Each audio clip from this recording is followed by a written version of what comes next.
Hello everyone, welcome to our channel Ganeshaya world. दोस्तों, आज की वीडियो में हम क्लास 12th केमिस्ट्री में यूनिट 7 पी ब्लॉक के तत्व का लेक्चर नंबर 3 पढ़ेंगे। इसमें दोस्तों हम 15वें वर्ग या 5th ए समूह के तत्वों के गुणों के बारे में बात करेंगे कि जो 15वें वर्ग या 5th ए समूह के तत्वों के जो गुण होते हैं वो गुण क्या होते हैं, है ना। ये गुण किस प्रकार से कम हो सकते हैं, किस प्रकार से बढ़ सकते हैं, इन सब चीजों के बारे में आज की वीडियो में हम बात करने वाले हैं। लेकिन दोस्तों, इसको पढ़ने के लिए जो आपकी मैंने फर्स्ट और सेकंड वीडियो इसकी डाली है वो आपके लिए हेल्पफुल रहेगी, है ना। यदि आपने फर्स्ट और सेकंड वीडियो को नहीं पढ़ा है ठीक से तो फिर आपको ये समझ में नहीं आने वाले, क्योंकि आपको पता है दोस्तों, कोई जो चीजें होती हैं वो एक दूसरे से रिलेटेड होती हैं, ठीक है। तो आप पहले फर्स्ट और सेकंड को पढ़िए और फिर इसको पढ़िए। यदि आपने उसको नहीं देखा तो वीडियो के डिस्क्रिप्शन में उसका लिंक मिल जाएगा, या फिर जो चैनल है उस चैनल की प्लेलिस्ट में आप 7 यूनिट पे जाना तो आपको मिल जाएंगे, आप उनको देख सकते हो, ठीक है। चलो, तो आज हम स्टार्ट करते हैं 15वें वर्ग या 5th ए समूह के तत्वों के गुण, है ना। तो दोस्तों, इनमें क्या गुण है क्या नहीं है उनके लिए समझा रहा हूं। तो दोस्तों, मैंने सारी चीजें बता दी हैं, परमाणु त्रिज्या, नाभिकीय आवेश, है ना, आयनन विभव, आयनन ऊर्जा, इलेक्ट्रॉन बंधुता, ऋण बंधुता, इन सब चीजों को मैंने एक्सप्लेन कर दिया है बारीकी से एक एक करके, ठीक है। तो यहाँ पर मैंने आपको ये भी बताया था दोस्तों, जो हमारी आवर्त सारणी होती है उसमें वर्ग होते हैं, आवर्त होते हैं, ठीक है। मैंने ये चीजें आपको क्लियर की थी कि जो आवर्त होता है, सॉरी, जो वर्ग होता है उस वर्ग में परमाणु त्रिज्या केवल बढ़ती है, परमाणु त्रिज्या केवल बढ़ती है, हम वर्ग में ऊपर से नीचे की ओर जाते हैं। तो बाकी के जो नाभिकीय आवेश होता है, आयनन ऊर्जा होती है, इलेक्ट्रॉन बंधुता होती है, ऋण विद्युता होती है, ये सब चीजें वर्ग में ऊपर से नीचे की ओर जाने पर घटती हैं, ठीक है। और ये अब कहाँ किसके लिए हो गया, वर्ग के लिए। तो आवर्त में दोस्तों क्या होता है, जस्ट अपोजिट होता है। अब परमाणु त्रिज्या वर्ग में नीचे की ओर जाने पर बढ़ती है, तो ये जो आवर्त में है परमाणु त्रिज्या वो घटती है। इसका मैंने रीजन बताया था, कारण क्या क्या होता है ये सब मैंने बताया था, ठीक है। तो परमाणु त्रिज्या आवर्त में घटती है। अब परमाणु त्रिज्या आवर्त में घटती है तो बाकी सब जो है ना वो आवर्त में बढ़ते हैं, ठीक है। तो अब दोस्तों, हम इनके जो गुणों की तुलना है वो गुणों की तुलना हम 4th ए समूह से करेंगे, या फिर हम ऐसा कहें कि जो 14वां वर्ग होता है उस 14वें वर्ग से हम जो 15वें वर्ग के गुणों की तुलना करेंगे, ठीक है। तो पहले आपको मैं 14वां वर्ग दिखाता हूं कि 14वां वर्ग होता क्या है। तो 14वें वर्ग में दोस्तों कार्बन परिवार को रखा गया है। किसको रखा गया है, कार्बन परिवार को रखा गया है, ठीक है। और कार्बन परिवार क्या होता है, काशी, इसकी ट्रिक क्या थी, काशी गए थे पापा भैया, ठीक है। मतलब कार्बन, सिलिकॉन, जर्मेनियम, ठीक है, काशी गए थे, टिन और लेड, ठीक है, टिन और लेड ये थे, काशी गए थे पापा भैया, ठीक है। ये इसकी ट्रिक थी। ये 14वें समूह के तत्व है, ठीक है, carbon, silicon, germanium, tin, lead ये हैं, ठीक है। अब 15वें वर्ग के तत्व में तो आपको पता ही है नाइट्रोजन परिवार है ना। और नाइट्रोजन परिवार में कौन आता है, नहीं पापा ऐश्वर्या सबसे ब्यूटीफुल है, नहीं पापा ऐश्वर्या सबसे ब्यूटीफुल है, ये ट्रिक थी हमारी। Nitrogen, phosphorus, arsenic, antimony, bismuth ये तत्व है, ठीक है। तो हम जो गुण निकालेंगे इसमें इसकी आधार पर निकालेंगे, इससे इसकी तुलना करेंगे और गुणों को हम डिफाइन करेंगे, है ना। तो दोस्तों, पहले मैं जो जितने भी गुण मैं बता रहा हूं उन गुणों को पहले मैं एक्सप्लेन करूंगा, समझाऊंगा। इसके बाद दोस्तों मैं यहाँ पर बोर्ड पर राइट करूंगा, तो आप उसको स्क्रीनशॉट ले लेना या फिर वीडियो को पॉज करके लिख लेना, ठीक है। तो पहले आप उनको समझो, क्योंकि समझने की आपको मोस्टली जरूरत है, ठीक है। तो गुणों में दोस्तों हमारा पहला गुण हम पढ़ेंगे, सबसे पहले भौतिक गुण। क्या पढ़ेंगे, भौतिक गुण, ठीक है। तो दोस्तों भौतिक, अब भौतिक से संबंधित जानते हो भौतिक क्या होता है, भौतिक गुण क्या होता है। दोस्तों भौतिक में हम क्या करते हैं, सिर्फ उसकी अवस्थाओं के बारे में बताते हैं कि वो ठोस है, कि वो द्रव है, कि वो गैस है ना। तो ध्यान रखना, जब भी भौतिकता का नाम का शब्द आया तो भौतिकता में हम क्या बताते हैं, उसकी अवस्थाओं को बताते हैं, ठीक है, कि वो ठोस है, द्रव है या फिर गैस है, ठीक है। तो आपको दोस्तों मैंने जब 15वें समूह के तत्वों के बारे में एक्सप्लेन किया था वीडियो नंबर 2 में, तो मैंने उसमें आपको क्लियर किया था कि इसमें दोस्तों जो नाइट्रोजन होता है वो केवल गैस अवस्था में होता है। वो केवल किस अवस्था में होता है, गैस अवस्था में होता है। बाकी के जितने भी तत्व होते हैं वो कौन सी अवस्था में होते हैं, ठोस अवस्था में होते हैं। ठोस अवस्था मतलब सॉलिड स्टेट में होते हैं। मैंने आपको ये क्लियर किया था। तो इस पॉइंट में आपको बस इतना ही लिखना है कि क्या लिखना है, देखो आप 15 वर्ग का ज्यादा यूज नहीं करोगे, आप 15वें वर्ग का यूज ज्यादा नहीं करोगे, आप करोगे 5th ए समूह का यूज, है ना। अब बोलोगे सर ये इसका ज्यादा क्यों नहीं करेंगे, कम नहीं करेंगे, तो भाई देखो आप इसका यूज करो तो फिर इसका मत करना, इसका यूज करो तो फिर इसका मत करना, किसी एक का यूज करना, ठीक है। तो मैं यहाँ पर 5th ए समूह का यूज कर रहा हूँ, ठीक है। तो देखो भौतिक गुण, है ना, तो आप क्या बोलोगे, 5th ए समूह के तत्वों में, देखो इससे बता रहा हूँ, 5th ए समूह के तत्वों में नाइट्रोजन गैस अवस्था में होता है एवं शेष सभी तत्व ठोस अवस्था में होते हैं। बस ये हमारा भौतिक गुण हो गया, समझ में आपको आया। 5th ए समूह के तत्वों में नाइट्रोजन गैस अवस्था में होता है एवं शेष सभी तत्व ठोस अवस्था में होते हैं। समझ में आपको आया, ठीक है। ये हमारा भौतिक गुण हो गया, ये वाला पॉइंट आप इसमें लिख दोगे, ठीक है। अब अंत में नीचे, है ना, ये वाला आप इसकी थ्योरी लिख के आप क्या करोगे, उसमें जो आप पूरे तत्व लिख लोगे, नाइट्रोजन, फास्फोरस, आर्सेनिक, है ना, एंटीमनी, बिस्मुथ, ठीक है, ये कर लोगे और यहाँ पर एक एरो लगा के लिख दोगे क्या है ये, गैस है, क्या है ये, गैस है, ठीक है। इस टाइप से एरो लगा देना, ठीक है। और बाकी इस टाइप से एरो लगा के इसमें लिख दोगे क्या है ये, ठोस है, ठीक है। तो ये चीज याद रखना कि जो 15वां 5th समूह तत्व है उसमें नाइट्रोजन केवल गैस है, बाकी जो तत्व हैं वो सब क्या है, ठोस अवस्था में। ये सब कौन सी अवस्था में है, ठोस अवस्था में। ये हमारा पहला गुण हुआ भौतिक गुण, समझ में आपको आ गया होगा, ठीक है। चलो इसके बाद मैं इसके सेकंड गुण पे पहुंचता हूं और देखता हूं सेकंड गुण क्या है।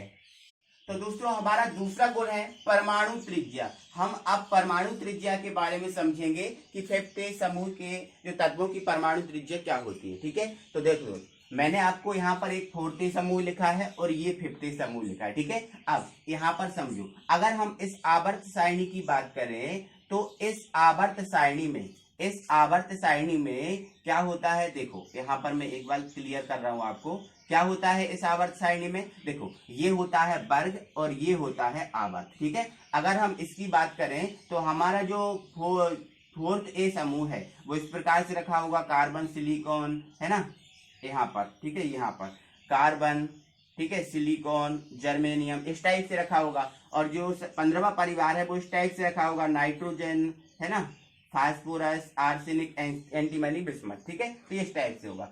तो अगर मैं इसकी बात करूं तो अगर इसमें मैं इस टाइप से जाऊंगा, मतलब 4th से 5th में जाऊंगा, तो इसका मेरा कहने का मतलब ये है कि मैं कहाँ जाऊंगा, आवर्त में जाऊंगा। जब 4th से 5th में जाऊंगा तो मैं इस टाइप से चलूंगा और इस टाइप से हम किस में चलते हैं, आवर्त में चलते हैं। किस में चलते हैं, आवर्त में चलते हैं। और यदि मैं ऊपर से नीचे की ओर जाऊंगा तो मैं किस में चलूंगा, वर्ग में चलूंगा, क्योंकि ऊपर से नीचे हम किस में चलते हैं, वर्ग में चलते हैं, है ना। वर्गों की संख्या भी आपको पता है कितनी होती है, 18 होती है और आवर्तों की संख्या कितनी होती है, 7 होती है, ठीक है। अब मैं परमाणु त्रिज्या के बारे में आपको बता रहा हूं। तो दोस्तों समझो इधर देखो, अगर हम यहाँ से यहाँ की ओर जाएं तो ये आवर्त हुआ और यहाँ से यहाँ की ओर जाएं तो क्या हुआ, वो वर्ग हुआ। समझ में आपको आया, ठीक है। तो देखो आवर्त में मैंने आपको बताया था, आवर्त में जो परमाणु त्रिज्या है वो परमाणु त्रिज्या घटती है। क्यों घटती है मैंने कारण बताया था, अब मैं उसका कारण नहीं बता रहा हूं, है ना। आप उसकी पिछली वीडियो देख सकते हैं, ठीक है। तो मैंने क्या बताया था, आवर्त में परमाणु त्रिज्या घटती है। तो अब आवर्त में घटती है तो जो 5th ए समूह, मतलब ये 5th ए समूह है, तो 5th ए समूह की जो परमाणु त्रिज्या होगी वो 4th ए समूह के तत्वों की परमाणु त्रिज्या से क्या होगी, कम होगी या ज्यादा होगी, बोलो। अब देखो आवर्त में तो घटती है, तो यहां से यहां आएंगे तो घटेगी ना परमाणु त्रिज्या, है ना। तो 5th ए समूह के तत्वों की जो परमाणु त्रिज्या होती है वो 4th ए समूह के तत्वों की परमाणु त्रिज्या से कम होती है। क्योंकि आवर्त में घटती है। समझ में आपको आया। एवं वर्ग में ऊपर से नीचे की ओर चलने पर परमाणु त्रिज्या का मान बढ़ता है। समझ में आपको आया। ठीक है, देखो हमारा सेकंड पॉइंट है परमाणु त्रिज्या। तो आपको क्या लिखना है इसमें, फिफ्थ ए समूह के तत्वों की जो परमाणु त्रिज्या होती है वो फोर्थ ए समूह के तत्वों के परमाणु त्रिज्या से कम होती है। एवं वर्ग में ऊपर से नीचे की ओर चलने पर बढ़ती है। ये परमाणु त्रिज्या। समझ में आपको आया। ठीक है, तो ये हमारा परमाणु त्रिज्या वाला पॉइंट हुआ, ये हमारा परमाणु त्रिज्या से संबंधित पॉइंट हुआ। ये आपको क्लियर हो गया होगा। इसके बाद मैं दोस्तों थर्ड पॉइंट पे पहुंचता हूं, और हमारा जो थर्ड पॉइंट है वो है आयनन ऊर्जा का। किसका है, आयनन ऊर्जा। ठीक है, अब ये आयनन ऊर्जा क्या होती है तो मैंने आपको बता दिया। ठीक है, एक बार और मैं इसको बता दूंगा क्या होता है आयनन ऊर्जा। किसी भी परमाणु, मतलब कोई भी परमाणु है, जैसे मान के चलो ये परमाणु है, ठीक है, ये इसका नाभिक है, ठीक है, और इस परमाणु की ये जो है ना वो अंतिम कक्षा है। ठीक है, तो किसी परमाणु के अंतिम कक्षा से एक इलेक्ट्रॉन निकालने के लिए, कितना, एक इलेक्ट्रॉन निकालने के लिए जितनी ऊर्जा की आवश्यकता होती है उसे क्या बोलते हैं हम, आयनन ऊर्जा। ठीक है, समझ में आपको आया। ठीक है, तो ये आयनन ऊर्जा के बारे में हम बात कर रहे हैं। ठीक है, अभी जो आयनन ऊर्जा है दोस्तों मैंने आपको बताया था ये नाभिकीय आवेश के ऊपर डिपेंड करती है। जब नाभिकीय आवेश बढ़ेगा तो ये बढ़ेगी, जब नाभिकीय आवेश घटेगा तो ये घटेगी। समझ में आपको आया।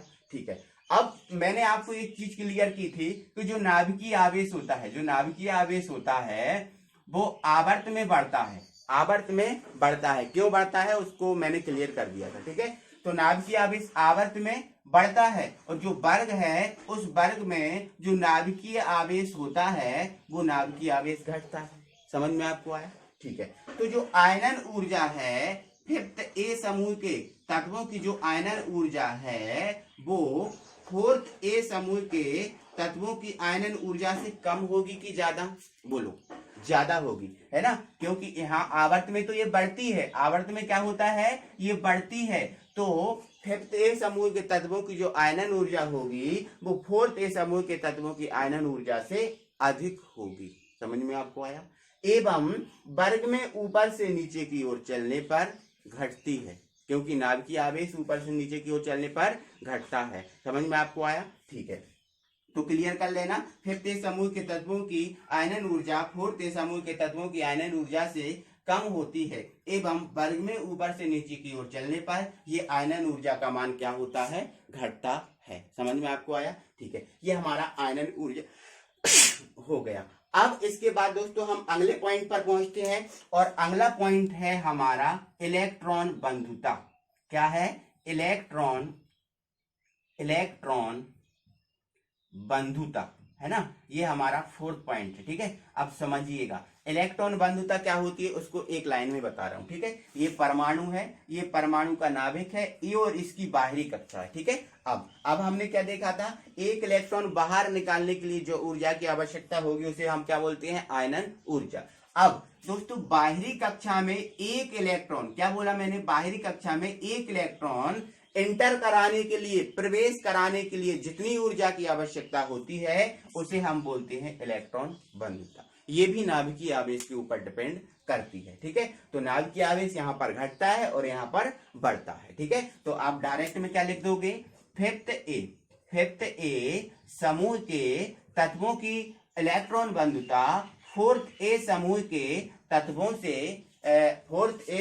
तत्वों से अधिक होती है ना, क्योंकि आवर्त में तो ये बढ़ती है, अधिक होती है, एवं वर्ग में ऊपर से नीचे की ओर चलने पर इस इलेक्ट्रॉन बंधुता का मान घटता है। समझ में आपको आया, घटता है। तो ये हमारे 4 पॉइंट हुए। इसके बाद हम अगले पॉइंट पर पहुंच जाते हैं। दोस्तों अगला हमारा गुण है ऋण विद्युता।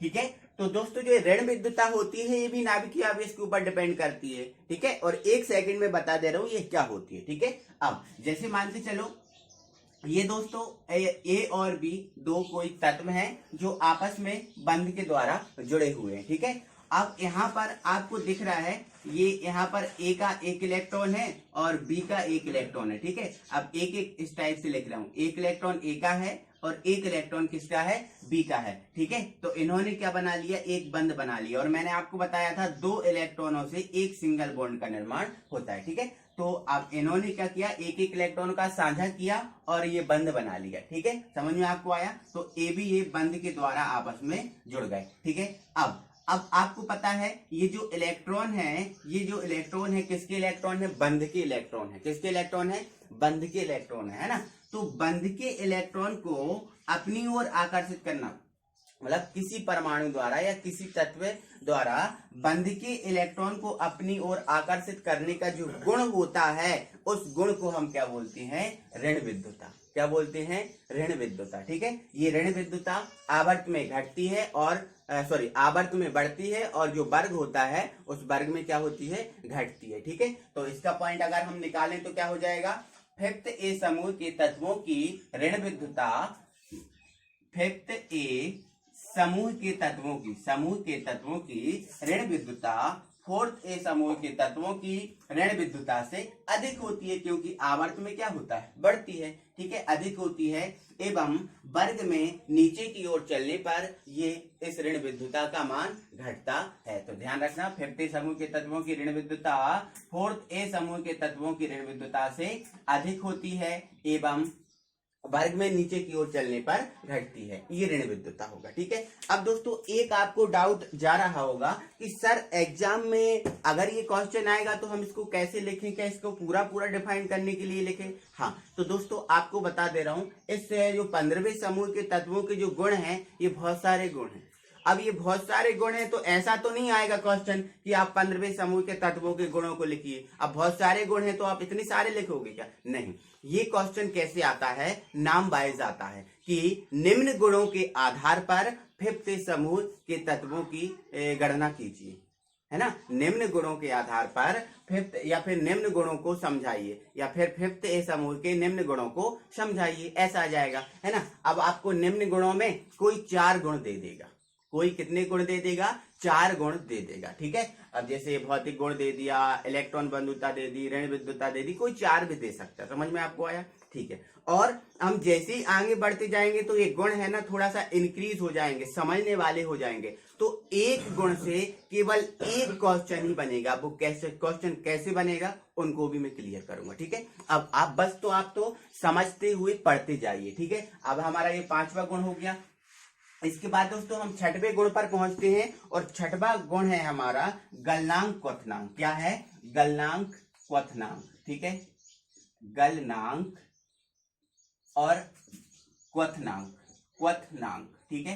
पहले इसको आप समझ लीजिए, ये वाला पॉइंट है ना हमेशा के लिए। मैं दोस्तों जो पॉइंट आपको बता रहा हूं ये हमेशा के लिए क्लियर बता रहा हूं। आप ये पॉइंट चाहे 4th के लिए करो, चाहे 17वें समूह के लिए करो, चाहे 18वें समूह के लिए करो, किसी भी समूह के लिए करो, आपका ये चेंज नहीं होगा। सब में आपको यही लॉजिक लगाना है, बस समूह चेंज करते रहना है, ठीक है। चलो गलनांक क्वथनांक। तो सबसे पहले गलनांक की बात करें तो गलनांक क्वथनांक दोस्तों एक ताप होता है। क्या होता है, एक ताप होता है, एक टेम्परेचर होता है ना।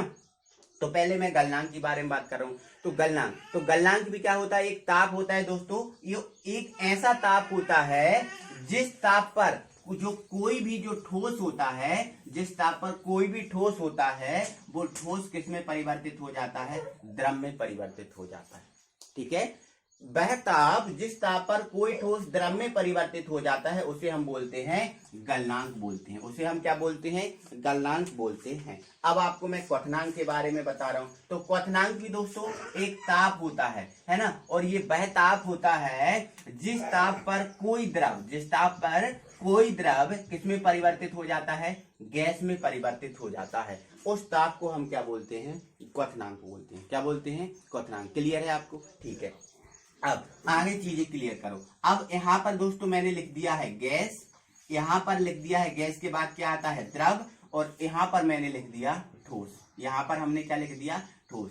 तो एक चीज हमेशा याद रखना कि दोस्तों जो गलनांक क्वथनांक होता है वो गैस से लेकर ठोस तक जाने पर बढ़ता है। गैस से आप ठोस में जाओगे तो ये बढ़ेगा, जो क्या होगा, ये बढ़ता है, क्या, गलनांक क्वथनांक, ठीक है।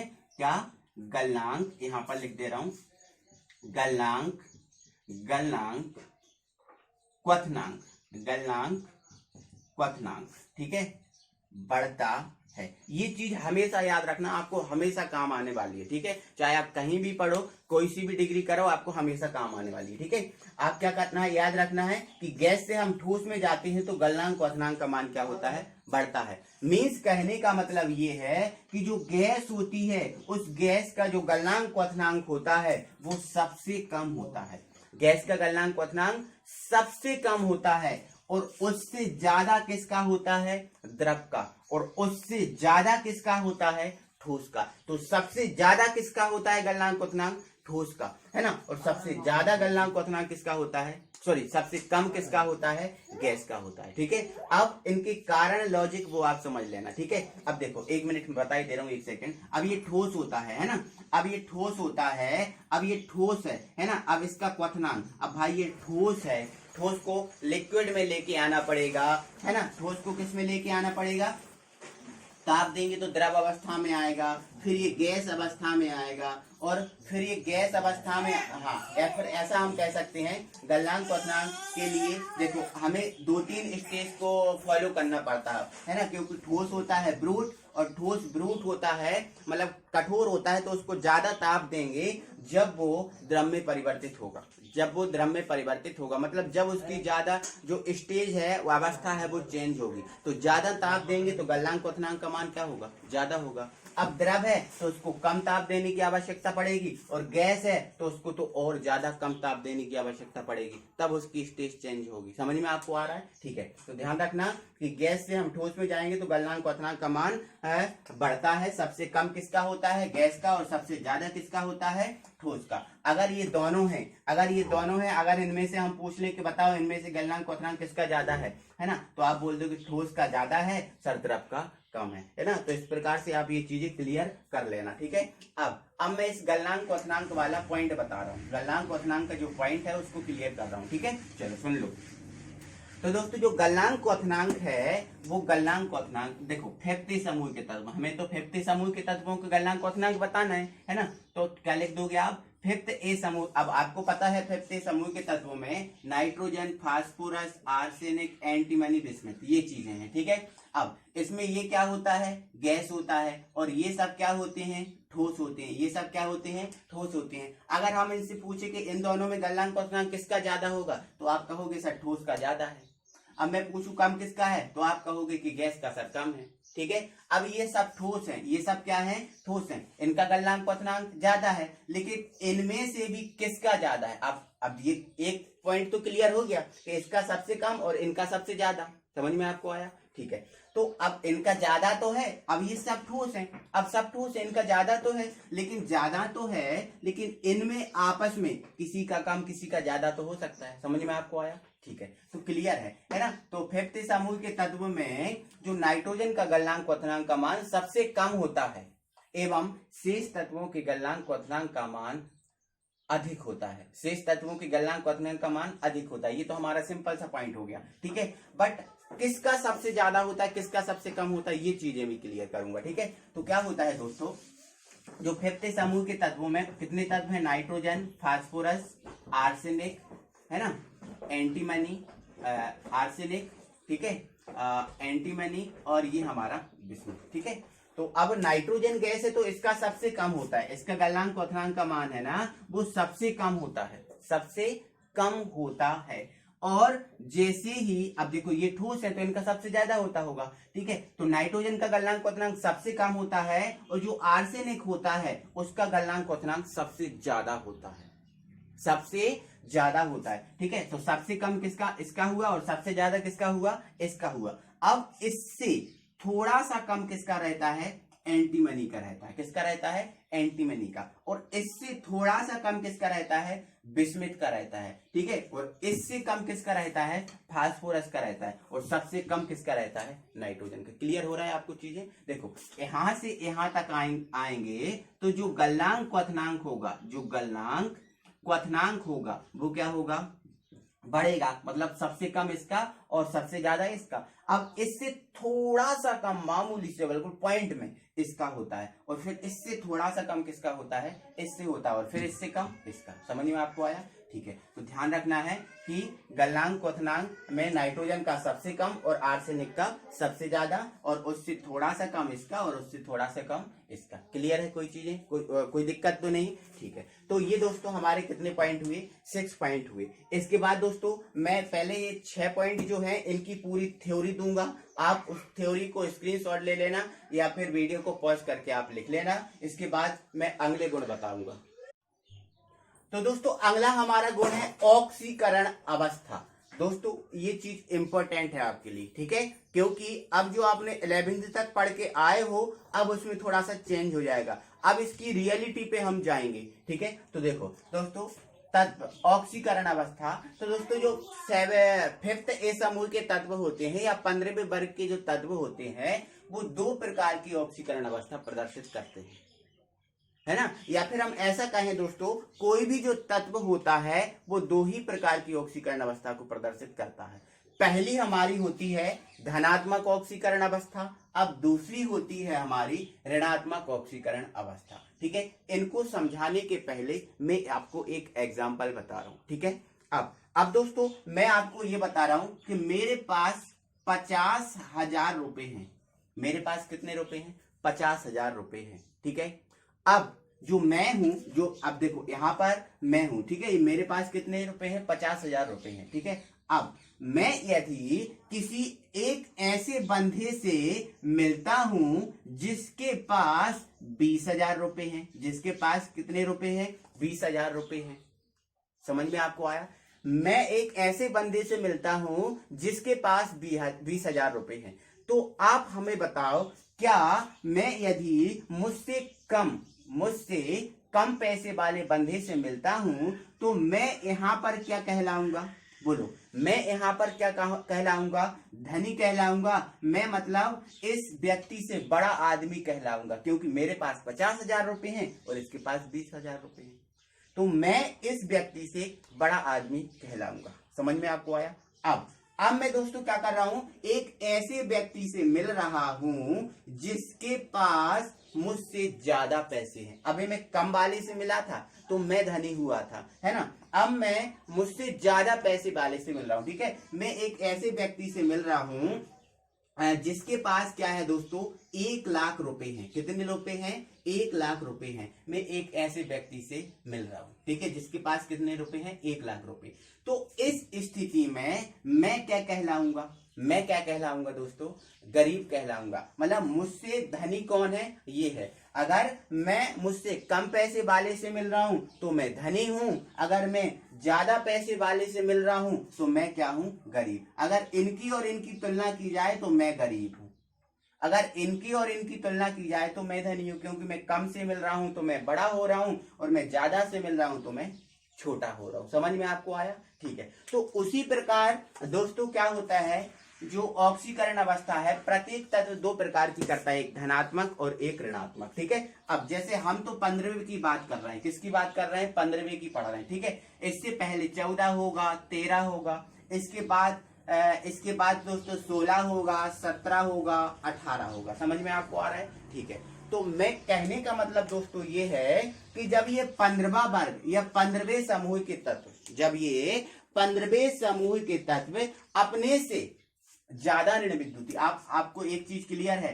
कि जब हम यहां से यहां की ओर जाते हैं, आवर्त में जब बाएं से दाएं की ओर जाते हैं, तो जो ऋण विद्युता होती है, उस ऋण विद्युता का मान क्या होता है? बढ़ता है। समझ में आपको आ रहा है? ठीक है। ऋण विद्युता का मान क्या होता है? बढ़ता है। तो क्या होगा, जब ये 5th समूह के तत्व अपने से अधिक ऋण विद्युती, अब ये वाले अधिक होंगे, है ना, और ये वाले जो है ना वो कम होंगे, क्योंकि बढ़ रहा है तो सबसे कम इसका, उससे ज्यादा इसका, उससे ज्यादा इसका, उससे ज्यादा इसका, ऐसा चलेगा, ठीक है। तो जब ये क्या होगा, अपने से अधिक ऋण विद्युती तत्वों से मिलेंगे, ये वाले जो तत्व 15वें समूह के तत्व हैं, अपने से ज्यादा ऋण विद्युती तत्वों के साथ मिलेंगे, तो ये क्या करेंगे,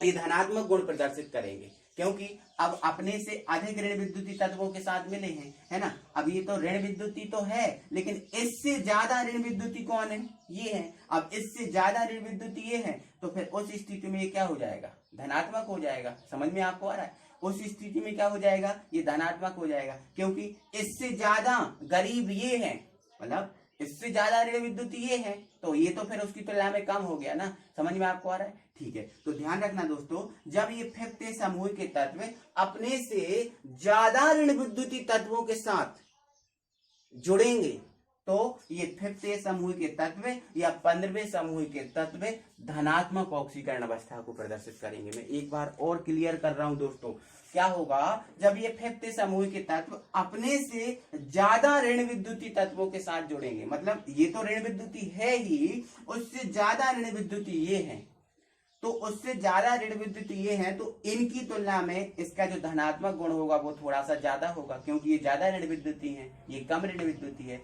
तो इसमें धनात्मकता का गुण क्या होगा, ज्यादा होगा। धनात्मक और ऋणात्मकता एक दूसरे के अपोजिट चलती है, ठीक है। तो ध्यान रखना है कि जब फिफ्थ समूह के तत्व या 15वें वर्ग के तत्व अपने से ज्यादा ऋण विद्युतीय तत्वों के साथ जुड़ते हैं, तो ये धनात्मक ऑक्सीकरण अवस्था प्रदर्शित करते हैं। ये अपनी कॉपी में लिख लेना, इसकी मैं थ्योरी नहीं लिखूंगा, ठीक है। समझ में आपको आया, ठीक है। तो अब ये हो गया धनात्मक ऑक्सीकरण अवस्था। अब ऋणात्मक ऑक्सीकरण अवस्था की बात कर रहा हूं, अब ऋणात्मक ऑक्सीकरण अवस्था की, ठीक है। तो क्या होगा दोस्तों, जब ये 15वें वर्ग के तत्व या फिफ्थ ए समूह के तत्व अपने से कम ऋण विद्युतीय तत्वों के साथ जुड़ेंगे, अब अपने से कम है, अब देखो ये जो है ना, इनका ऋण विद्युतीय गुण क्या है, कम है।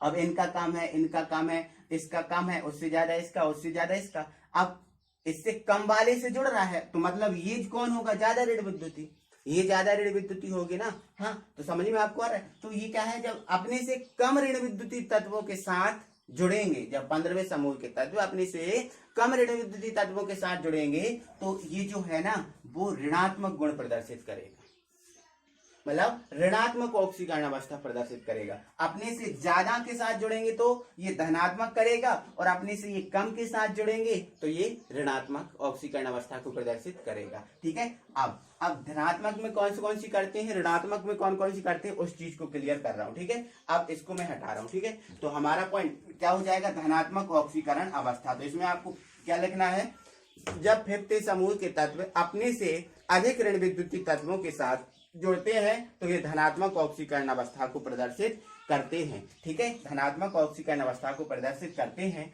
और फिफ्थ ए समूह के तत्व +1 +2 +3 +4 और +5 ऑक्सीकरण अवस्था को प्रदर्शित करते हैं, ठीक है। अब क्या होगा, जब ये धनात्मक ऑक्सीकरण अवस्था को प्रदर्शित करेंगे, तो जो अपने संयोजकता कोष में देखो, इनके संयोजकता कोष में जो 15वां परिवार है, इन 15वें परिवार के देखो 15वां परिवार है ना। तो 10 हटा दो, कितना बचा, 5 बचा। 10 हटा दो, कितना बचा, 5 बचा। मतलब इनके जो संयोजकता कोष होता है, संयोजकता कोष कौन सा होता है, अंतिम कोष, जो अंतिम कोष होता है वो कौन सा कोष होता है, संयोजकता कोष होता है, ठीक है। तो जो 15वां परिवार होता है, इस 15वें परिवार के संयोजकता कोष में कितने इलेक्ट्रॉन होते हैं, 5 इलेक्ट्रॉन होते हैं, ठीक है।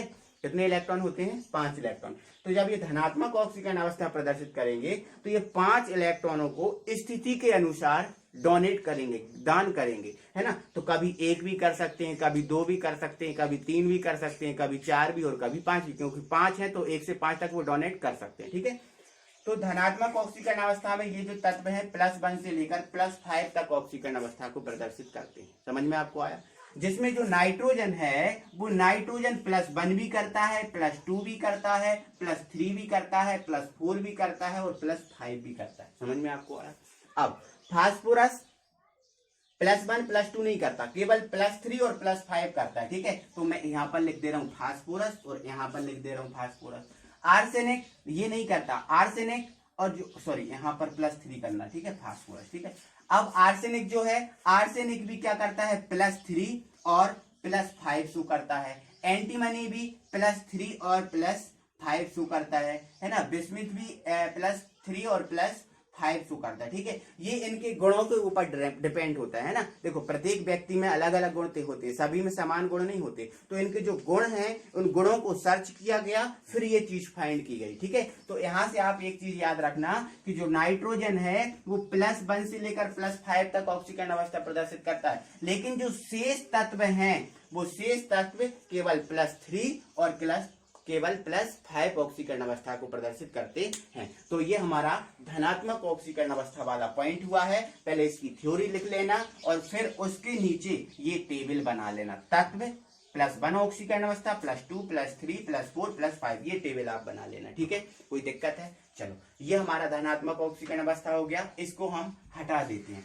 अब इसके बाद दोस्तों हम आगे पहुंचते हैं और हमारा पॉइंट है ऋणात्मक ऑक्सीकरण अवस्था। ठीक है, तो क्या होगा जब ये 15वें समूह के तत्व अपने से कम ऋण विद्युतीय तत्वों के साथ जुड़ेंगे, अपने से कम ऋण विद्युतीय तत्वों के साथ जुड़ेंगे तो ये ऋणात्मक ऑक्सीकरण अवस्था को प्रदर्शित करेंगे। ठीक है, तो आप थ्योरी में क्या लिखोगे, 5वें समूह के तत्व जब अपने से कम ऋण विद्युतीय तत्वों के साथ ज्वाइन होते हैं, जुड़ते हैं, तो ये ऋणात्मक ऑक्सीकरण अवस्था प्रदर्शित करते हैं। और यह ऋणात्मक ऑक्सीकरण अवस्था में केवल, देखो संयोजकता कोष में कितने इलेक्ट्रॉन, संयोजकता कोष में कितने इलेक्ट्रॉन होते हैं, 5 इलेक्ट्रॉन होते हैं, क्योंकि 15वां परिवार है तो 10 हटा दो, कितना बचा, 5। मैंने ये ट्रिक बताई थी आपको याद करने की, ये संयोजकता या संयोजकता कोष में कितने इलेक्ट्रॉन है उसको याद करने की ट्रिक बताई थी, एक बार और क्लियर कर दूं। देखो पहला वर्ग है तो संयोजकता कोष में 1 है, दूसरा वर्ग है तो संयोजकता कोष में कितने इलेक्ट्रॉन है, 2 है। ठीक है, अब दूसरे से हम डायरेक्ट जंप लगा जाते हैं किस पर, 13वें पर। अब 13वां है तो 10 हटा दो, कितने बचे, 3। तो 13वें वर्ग के संयोजकता कोष में कितने इलेक्ट्रॉन होते हैं, 3। अब संयोजकता कोष कौन सा होता है, अंतिम कोष, समझ में आपको आया। अब 14वें में 10 हटा दो, कितने, 4। 15वें में 10 हटा दो, कितने, 5। 16वें में 10 हटा दो, कितने, 6। और 17वें में 10 हटा दो, कितने, 7। 18वें में 10 हटा दो, कितने, 8, है ना। तो ये इनके संयोजकता कोष में इलेक्ट्रॉन होते हैं। ठीक है, तो अब आपको पता है जो 15वां परिवार है उसके संयोजकता कोष में 5 इलेक्ट्रॉन होते हैं। ठीक है, अब 5 इलेक्ट्रॉन होते हैं, अब 5 इलेक्ट्रॉन से इसका अष्टक तो पूरा होगा नहीं, इसको अष्टक पूरा करने के लिए कितने इलेक्ट्रॉन चाहिए होते हैं, 3 इलेक्ट्रॉन चाहिए होते हैं, कितने, 3। तो क्या करता है, ये 3 इलेक्ट्रॉन किसी से ले लेता है, तो लेने वाला कौन होता है, ऋणी होता है। लेने वाला कौन होता है, ऋणी होता है। तो एक्चुअल में क्या होता है कि ये क्या होता है, ऋणात्मक ऑक्सीकरण अवस्था में केवल -3 ऑक्सीकरण अवस्था प्रदर्शित करता है। ऋणात्मक ऑक्सीकरण अवस्था में जो 15वें वर्ग के या 5वें समूह के तत्व होते हैं केवल -3 ऑक्सीकरण अवस्था को प्रदर्शित करते हैं। ये आप आपके दिमाग में फिट करके रख लेना। ठीक है, एक बार पूरा फिर से सुन लो, है ना। 5वें समूह के तत्व जब अपने से कम ऋण विद्युतीय तत्वों के साथ जुड़ते हैं तो ये ऋणात्मक ऑक्सीकरण अवस्था प्रदर्शित करते हैं। यह ऋणात्मक ऑक्सीकरण अवस्था में केवल -3 ऑक्सीकरण अवस्था प्रदर्शित करते हैं। आपके दिमाग में फिट हो गया होगा। ये हमारे 7 गुण थे जो हमारे इंपोर्टेंट गुण थे, ये हमारे लिए बहुत काम आने वाले हैं। आगे चीजें हम जब क्लियर करेंगे तो मोस्टली इंपोर्टेंट रहेंगे। ठीक है, इसके बाद दोस्तों इसके और भी गुण हैं। अब जो गुण हैं उस बड़े बड़े गुण हैं और उन एक गुण से एक क्वेश्चन निकलता है। जो आपका आप गुण पढ़ोगे उस गुण से एक गुण पढ़ोगे और उस गुण से ही क्वेश्चन बनेगा। तो कैसे बनेगा, क्या बनेगा, उस चीज को मैं क्लियर करूंगा।